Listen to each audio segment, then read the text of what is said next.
Hello दोस्तों, मेरा नाम आयुष राज है। मैं अभी आईआईटी बॉम्बे केमिकल इंजीनियरिंग का स्टूडेंट हूँ। मैं अभी 4th ईयर में हूँ।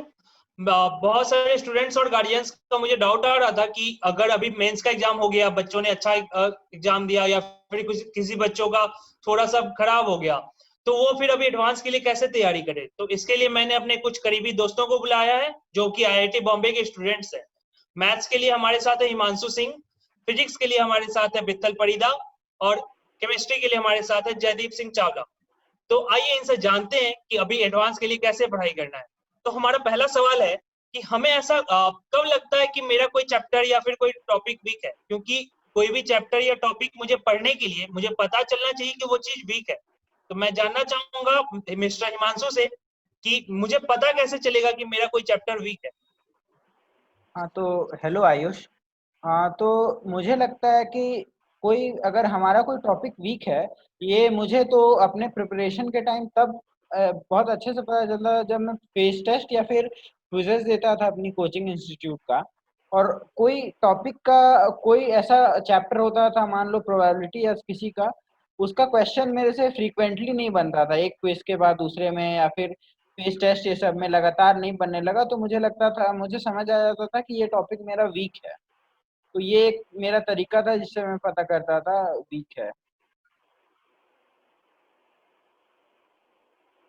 अच्छा, तो मिस्टर बिथल आप बताएंगे क्या?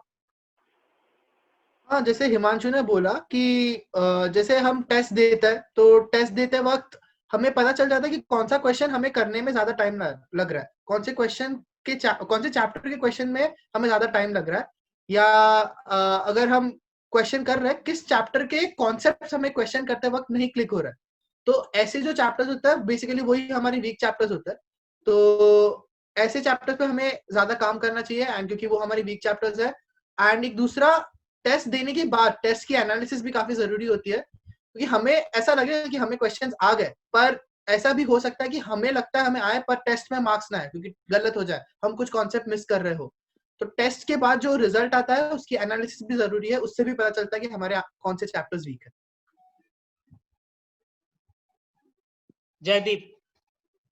इन एडिशन टू जो विठल ने बोला, बेसिकली जब भी हम कोई क्वेश्चन कर रहे होंगे और हमारे को पता चलता है कि हम यहाँ कई कॉन्सेप्ट पे चूक रहे हैं, तो हमारे को उससे समझ में आ जाएगा कि यहाँ पे मेरा ये टॉपिक वीक है। पर ऐसा भी हो सकता है कि मैंने उस टॉपिक पे इतनी सफिशिएंटली प्रैक्टिस नहीं की हो कि मेरे को वो कॉन्सेप्ट से मैं फेमिलियर नहीं हो पाया हूँ। तो हो सकता है कि मैं क्लास में जब समझा रहे हैं टीचर, तब मैं वो कॉन्सेप्ट अच्छे से समझ पा रहा हूँ, पर जस्ट बिकॉज क्योंकि मैंने उतना एफर्ट नहीं डाला उस कॉन्सेप्ट से फेमिलियराइज होने में, तो लैक ऑफ एफर्ट भी हमारे कॉन्सेप्ट को वीक बना सकता है। तो उसका एक इजी फिक्स है कि आप सफिशिएंट प्रैक्टिस से कॉन्सेप्ट को इम्प्रूव कर सकते हो। कॉन्सेप्चुअल अंडरस्टैंडिंग थोड़ा सा फिर भी आपको मेहनत लगकर समझना पड़ता है कि इस टॉपिक को कैसे स्ट्रॉन्ग बनाया जा सकता है। तो हिमांशु, जैसा कि आपने बोला कि प्रोबेबिलिटी मेरा वीक था, मुझे पता चल गया कि मुझे प्रोबेबिलिटी वीक है। तो मेरा अगला क्वेश्चन ये है कि अगर मेरा प्रोबेबिलिटी या फिर केमिस्ट्री या फिजिक्स का कोई पार्टिकुलर चैप्टर या कोई टॉपिक मुझे समझ में नहीं आता है, या फिर मुझे उसमें बहुत ज्यादा पकड़ नहीं है, मुझे बहुत अच्छे नंबर्स नहीं आते, मेरे जेई मेंस में बहुत अच्छे नंबर नहीं आए, तो मुझे अभी उसके लिए क्या करना चाहिए? या तो मुझे वो चीज अभी बैठकर पूरा पढ़ना चाहिए, शुरू से लेकर उसे पूरा पढ़ जाऊं, या फिर क्वेश्चन पेपर करूं, मैं सॉल्व क्वेश्चन पेपर करूं, या फिर प्रैक्टिस पेपर सॉल्व करूं? तो आपका क्या राय है? आप क्या बताना चाहेंगे? आयुष, ये क्वेश्चन आपने मेरे से बहुत अच्छा एक क्वेश्चन पूछा है। तो इसमें मेरा जो व्यू है वो मैं दो पार्ट में डिवाइड करता था। पहला तो एक पार्ट था कि क्या मैंने उस चैप्टर को अपने जेई के टाइम पे, मतलब जो 2 साल के टाइम पे जब मैं प्रिपरेशन कर रहा था, मैं कोचिंग में पढ़ाई कर रहा था, उस टाइम पे मैंने ढंग से उसको पढ़ा था कि नहीं।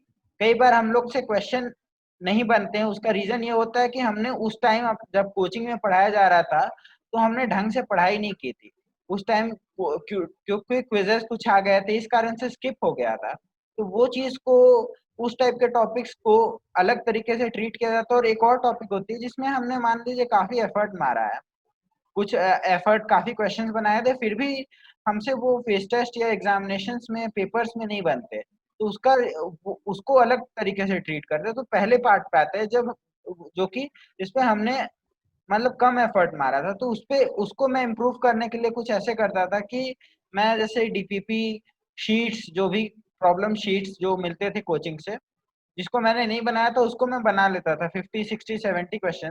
तो जैसे कि मान लीजिए मेरा लेवल है अभी इन 6 10 आउट ऑफ 6 है उस टॉपिक पे, मतलब मैं जेई मेंस के क्वेश्चंस बना पा रहा हूँ। लेकिन जो एडवांस क्लियर करता है वो बंदे का लेवल होता है 9, मतलब उस क्वेश्चन के उस टॉपिक को लेके। तो अगर मैं अभी उस पे 50 60 क्वेश्चन 100 क्वेश्चन सॉल्व करूंगा 1 2 दिन के अंदर, तो मेरा लेवल पहुंच जाएगा 8 या 9 के आसपास। तो उससे मैं एक इनफ नंबर ऑफ क्वेश्चंस बना लूंगा, सबसे टफेस्ट नहीं बट हाँ एक ढंग के जे जो आईआईटी जेई एडवांस में जो क्वेश्चन आएंगे वो मैं उसको सॉल्व कर सकता हूँ। तो वो एक मेरा अप्रोच होता था उस टाइप के टॉपिक जिसपे मैंने कम मेहनत किया था, जिसको मुझे लगता था मैं इम्प्रूव कर सकता हूँ। बट दूसरा एक सेक्शन आता है जिसमें मैंने ढंग से पढ़ाई की थी, ढंग से क्वेश्चंस बनाए थे, बट वो नहीं हो रहा है क्योंकि उसमें मेरी अंडरस्टैंडिंग अच्छी नहीं थी। तो मैं प्रेफर करूंगा कि मैं वैसे टॉपिक्स को छोड़ दूं, क्योंकि जरूरी नहीं है कि मैं जेई एडवांस के लिए मैं अगर जेई एडवांस का कट ऑफ क्लियर करना है या एक अच्छे कॉलेज में जाना है जो कि अच्छे रैंक के साथ 2000 1000 रैंक तक लाने के लिए, मुझे नहीं लगता कि मुझे सारे क्वेश्चन सारे टॉपिक्स को कवर करना जरूरी है। तो मेरा ये व्यू था। काफी अच्छा जवाब हिमांशु। आपने ये मेंशन किया अभी कि मुझे अभी लेवल मैं 6 पे हूँ, मुझे 9 तक जाना है, तो ये लेवल कौन डिसाइड करता है? क्या मेरे टीचर में मुझे डिसाइड करेंगे, या फिर कोई ठप्पा मुझ पे लगेगा, या फिर जेई मेंस के रैंक पे मुझे डिसाइड होगा कि मैं कौन से लेवल पे हूँ? तो ये लेवल मुझे कैसे पता चलेगा कि मैं कौन हाँ, से लेवल पे स्टैंड करता हूँ? तो ये काफी अच्छा क्वेश्चन है, मतलब काफी अच्छा।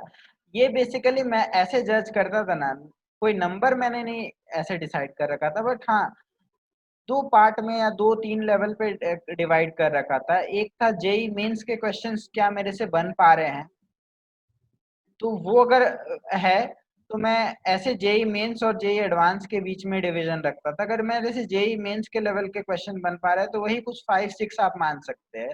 और अगर मेरे से जेई एडवांस के क्वेश्चंस आधे बन रहे हैं तो 7 या 8, और अगर पूरे बनने लग रहे हैं तो मैं 9 के आसपास उसको कंसिडर करता था, क्योंकि ऐसे अच्छे से मतलब उस टॉपिक से काफी क्वेश्चंस बन रहे हैं, तो उस हिसाब से मैं डिसाइड कर रहा था। आपसे अगर अगर सारे क्वेश्चंस बन रहे हैं, मतलब बहुत सारे, तो आप ऑलमोस्ट 8 9 लेवल पे हैं, जो कि काफी अच्छा है।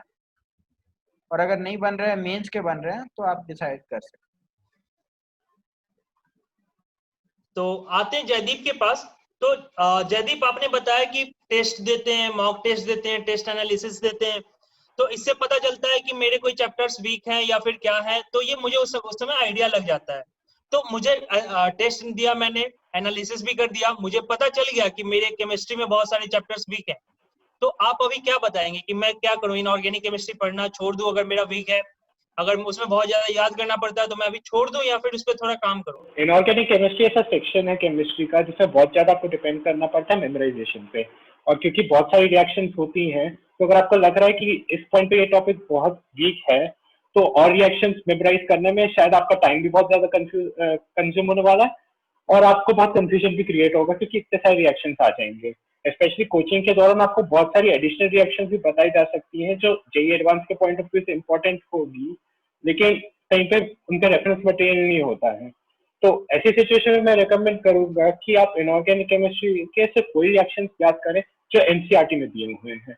कोई ऐसे एडिशनल रिएक्शन को मेमोराइज करने में टाइम वेस्ट ना करें। तो जयदीप, आपके इस आंसर से मुझे एक इंसिडेंट याद आता है। एक कोटा फैक्ट्री करके वेब सीरीज आई थी, बहुत ही फेमस हुआ था। उसमें जीतू भैया कहते हैं कि इनऑर्गेनिक केमिस्ट्री के बिना भी आईआईटी निकल सकता है। तो क्या ये सही है? अनफॉर्चुनेटली अब ऐसा है कि हम बता नहीं सकते हैं कि कोई वेब सीरीज कितना सच बोल रही होती है, क्योंकि फिर अगर ऐसा हो रहा होता तो हमारी जरूरत ही क्या थी। बट कोई भी टॉपिक छोड़ना is a matter of convenience for the student. क्योंकि अगर आप कुछ भी पढ़ रहे हो, आपको कोई वीक लगता है तो आप उसको छोड़ दोगे। अगर आपको कोई ऐसा बोल देगा कि ये छोड़ दो, ये काम कर नहीं है, तो आप क्यों उसकी बात का भरोसा करोगे? क्योंकि इंडियन आपके नंबर डिपेंड कर रहे हैं ना। आप उस बंदे को कोसोगे जाके कि भाई तेरे तूने बोला छोड़ दे, इतना सारा क्वेश्चन आ गया और भाई मेरे मार्क्स चले गए। तो इंडियन आप पे होना चाहिए कि आप क्या छोड़ना चाह रहे हो, वो आपके कन्वीनियंस के हिसाब से होना चाहिए। आपको क्या डिफिकल्ट लगता है या क्या आपको आसान लगता है। अब इनऑर्गेनिक केमिस्ट्री की अगर मैं पर्टिकुलरली बात करूंगा, तो इनऑर्गेनिक केमिस्ट्री का बेस्ट रेफरेंस आपके पास एनसीईआरटी है, और एनसीईआरटी से आप सारे रिएक्शंस लिखकर याद कर सकते हो, इतना डिफिकल्ट नहीं होगा। कोचिंग में हाउएवर आपको बहुत सारे एडिशनल रिएक्शंस बता सकते हैं, जिसकी वजह से आपको लग सकता है कि ये टॉपिक है बहुत ज्यादा डिफिकल्ट है, इसको छोड़ दो। तो आई वुड रिकमेंड कि आप ये ना छोड़ो, अब एटलीस्ट एनसीईआरटी के रिएक्शंस तो याद कर लो, क्योंकि यू नेवर नो कि अगर पेपर में कुछ ऐसा क्वेश्चन आ गया तो आपका ही फायदा रहेगा। तो काफी अच्छा क्वेश्चन था। तो विठल, आपके पास आते हैं, आपको क्या लगता है कि मतलब मेरे जो टॉपिक्स अभी वीक हैं फिजिक्स में, अगर मैकेनिक्स मेरा वीक है तो मैं उस पर अभी क्या मैकेनिक्स प्रैक्टिस करूं, क्योंकि मैकेनिक्स से तो बहुत अच्छा क्वेश्चन आता है, लेकिन एक बहुत अच्छे परसेंट में क्वेश्चन आता है मैकेनिक्स से। तो आपको क्या लगता है कि मैं अभी मैकेनिक्स छोड़ दूं या फिर मैकेनिक्स पे मुझे अभी काम करना चाहिए? जैसे जैसे जयदीप भी बोल रहे थे कि छोड़ना is very relative to each and every person, and but अब फिजिक्स की बात करेंगे तो मैं रेकमेंड करूंगा, एंड इस पे मैं अब गारंटी भी लेता हूं कि मैं रेकमेंड करूंगा कि प्लीज मत छोड़ो। फिजिक्स ऐसा सब्जेक्ट है विच इज इंटर रिलेटेड। चाहे आप इलेक्ट्रोस्टैटिक्स का क्वेश्चन कर रहे हो, आपको लगता है आपका इलेक्ट्रोस्टैटिक स्ट्रांग है, उसमें भी मैकेनिक्स का कॉन्सेप्ट लग सकता है। आप मैग्नेटिज्म क्वेश्चन कर रहे हो, कोई भी chapter, physics is inter related. So basically आपको सब में फिजिक्स के सेक्शन क्लियर होनी चाहिए। अब ऐसा हो सकता है कि कुछ रोटेशंस के क्वेश्चन है जिसकी वजह से आप कंफ्यूज हो जाओगे, आप सोचोगे कि मैकेनिक्स टफ है, तो मैं रेकमेंड करूंगा कि आप बेसिक्स क्लियर कर लो अपने। फिर आपको लग रहा है सपोज आपको मैकेनिक्स टफ है, तो आप अपने प्रिपरेशन के टाइम आप एक फॉर्मूला शीट प्रिपेयर करते हो, फॉर्मूला शीट अवेलेबल भी होता है काफी, आप वो रेफर कर सकते हो। फिर अगर आपने अपने प्रिपरेशन के ड्यूरिंग कुछ अच्छे क्वेश्चंस मार्क कर लिए थे, तो वो क्वेश्चंस को गो थ्रू करना एक काफी अच्छा आइडिया हो सकता है। तो उससे क्या होगा कि आपने वो क्वेश्चंस पहले भी एक बार अटेम्प्ट किया है, एंड अगर आप अब खुद से अटेम्प्ट करोगे वापस से, अगर एंड आप खुद अच्छे से सॉल्व कर पाते हो वो क्वेश्चंस, तो एक कॉन्फिडेंस लेवल में बिल्ड होता है, जिससे आपको लगेगा कि आपको ये टॉपिक आता है। फर्स्ट पॉइंट ये है। दूसरा, वो अच्छे क्वेश्चंस थे तो वो रिवाइज हो गए, यानी टॉपिक का जो की कॉन्सेप्ट है वो अच्छे से रिवाइज हो गया। तो what I would recommend is rather than starting from scratch, अगर हम लोग जो मार्क्ड क्वेश्चंस है वो करें, rather than solving start to end, कोई असाइनमेंट पकड़ लिया वो कर रहा है, या फिर कोई बुक खोल लिया स्टार्टिंग टू एंड पूरा पढ़ रहा है, उससे अच्छा जो क्वेश्चंस हमने प्रिपरेशन के ड्यूरिंग मार्क किए थे वो क्वेश्चंस कर ले। एंड अगर कुछ रिवाइज करना ही है तो सबसे इंपॉर्टेंट होगा फॉर्मूला रिवाइज करना। तो अगर हम फॉर्मूला रिवाइज कर ले तो that would be sufficient, and confidence भी बिल्ड हो जाएगा आपका इन द सब्जेक्ट। ओके, काफी अच्छा जवाब आपका। आई थिंक बच्चों को इससे बहुत ही हेल्प मिलने वाला है इस वीडियो के बाद। मैं बता दूं, यहाँ पे जो तीनों अलग अलग सब्जेक्ट्स के एक्सपर्ट बैठे हुए हैं, इन्होंने अपने टाइम में 3 डिजिट्स में मार्क्स लाए थे अपने अपने सब्जेक्ट्स में, तो इनका जो सजेशन आएगा वो काफी अच्छा आने वाला है। तो मेरा एक और सवाल है कि जैसा कि ऐसा लगता है कि आईआईटियंस जो होते हैं उनके पास कोई जादू होता है या फिर कोई स्पेशल ट्रिक्स होता है किसी चीज को याद करने का या कोई टॉपिक को याद करने का। क्या ऐसा कोई जादू है क्या कि मैं भी अगर कोई चीज चाहूँ कि अगर मुझे कोई चीज चैप्टर नहीं आता है तो मैं उस जादू से सीख पाऊँ? जयदीप, आपको क्या लगता है इस बारे में? मतलब जादू जैसी तो वैसे कोई चीज होती नहीं है। मतलब कोई भी नया टॉपिक सीखना काफी चैलेंजिंग हो सकता है अगर आप एकदम बेसिक से शुरुआत करो। तो उसका सबसे रूटीन तरीका होता है कि आप बेसिक से स्टार्ट करते हो, आप बेसिक कॉन्सेप्ट पढ़ते हो, आप फॉर्मूला समझते हो, उसके बाद आप उन बेसिक कॉन्सेप्ट्स को रीस्ट्रेंथन करने के लिए क्वेश्चन अटेम्प्ट करते हैं जो उस पर बेस्ड होंगे, और आप धीरे धीरे क्वेश्चन की डिफिकल्टी बढ़ाते जाते हो। जैसे जैसे क्वेश्चन की डिफिकल्टी बढ़ती जाती है आपकी कंसेप्चुअल अंडरस्टैंडिंग बढ़ती रहती है। तो आई वुड सजेस्ट कि मतलब इसमें कोई मैजिक वाली बात नहीं होगी, it's about consistent effort and practice जो आपको एक्सपर्ट बना सकता है किसी भी कॉन्सेप्ट में। तो जैसा कि जयदीप ने बोला, ऐसा कोई जादू होता नहीं है कि जो आईआईटियंस उस जादू को करके आईआईटी में पहुंच जाते हैं। तो हिमांशु, आपको क्या लगता है कि आपने कोई ऐसा जादू किया था या फिर आपकी भी मेहनत है मैथ में इतने अच्छे नंबर लाने की? तो ऐसा कुछ था नहीं, जादू जैसा तो कुछ भी नहीं था। मुझे याद है मैं जब, मेरा कोऑर्डिनेट काफी अच्छा रहा है सारे सेक्शंस में मैथ्स का, तो उसमें भी मैं जब सब्जेक्ट्स में जब स्टार्टिंग में स्टार्ट किया था तो काफी देर लेके बैठा रहता था, एक एक क्वेश्चन बनते नहीं थे मेरे से। स्टार्टिंग के 50 क्वेश्चंस ट्राई किए तो शायद 15-20 बनते थे। सीनेज में जी तिवानी का बुक बना रहा था, मुझे याद है।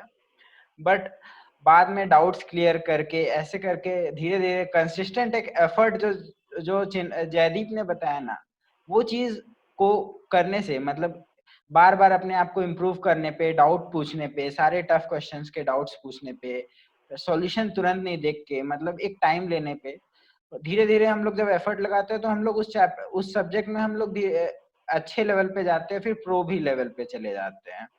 तो ऐसे होता है। मतलब आज तक अगर ऐसा कुछ जादुई कुछ छड़ी वड़ी तो मैंने नहीं सुनी थी। हाँ मतलब, और मैं 4th ईयर में आ गया हूँ, मैंने किसी और भी स्टूडेंट को नहीं देखा ऐसे जादुई छड़ी लेके घूमते हुए। तो हिमांशु, आपने बोला आपके 50 में से 20 क्वेश्चंस हो जाते थे, तो बहुत ऐसे स्टूडेंट्स होंगे जिनका अभी 30 क्वेश्चंस बन जाता होगा 50 में से 11th जब वो पास किए होंगे, तो इसका मतलब वो तो बहुत अच्छे स्टूडेंट्स हुए। ये मैंने 50 में से 20 क्वेश्चंस तब बोले जब मैं पहली बार जब चैप्टर पढ़ रहा था, और मैं एक साथ मतलब क्वेश्चंस अटेम्प्ट करता था। जैसे सीनेज में 100 क्वेश्चंस होते थे, तो 100 में से मतलब जैसे पहले 50 अटेम्प्ट किए, तो अटेम्प्ट करने में फर्स्ट सेकंड अटेम्प्ट में मतलब 50 में से 20 बनते थे कुछ, फिर थर्ड अटेम्प्ट करता था क्वेश्चंस को, तो उसमें मेरे कुछ तो 30 ऐसे क्वेश्चंस होते थे, फिर 10-15 डाउट बचते थे 20, तो उसमें से मैं कुछ पीछे से सॉल्यूशन देखता था और समझने की कोशिश करता था, तो उससे कुछ 8-10 बने, और फिर 8-10 तो कुछ ऐसे भी होते थे सॉल्यूशन से भी नहीं बनते थे, तब मैं उसे अपनी टीचर्स के पास जाके क्लियर करता था, और मैं उसको मार्क कर लेता था हमेशा। आई थिंक ये काफी अच्छी स्ट्रेटजी है बच्चों के लिए, जो बच्चे अभी तैयारी करेंगे या फिर जो कर चुके हैं उनके लिए काफी अच्छी स्ट्रेटजी है जो फॉलो किया जा सकता है कि पहले खुद से ट्राई करें, लास्ट मोमेंट तक खुद से ट्राई करें, अगर नहीं बना तो जाके हम फाइनली टीचर्स के पास जाते हैं। तो ये बहुत ही अच्छा स्ट्रेटजी हमारे बच्चों के लिए आएगा, हेल्प में आएगा। तो विठल, आप क्या बताना चाहेंगे, कोई ऐसा आपने जादू किया क्या? हाँ, तो इस आंसर के लिए मैं एक फिलोसॉफिकल आंसर फ्रेम करने की कोशिश करूंगा। जैसे मेरे कोमेट्स जयदीप और हिमांशु ने बोला कि कुछ जादू नहीं है, बट मैं बोलूंगा कि है, जादू है।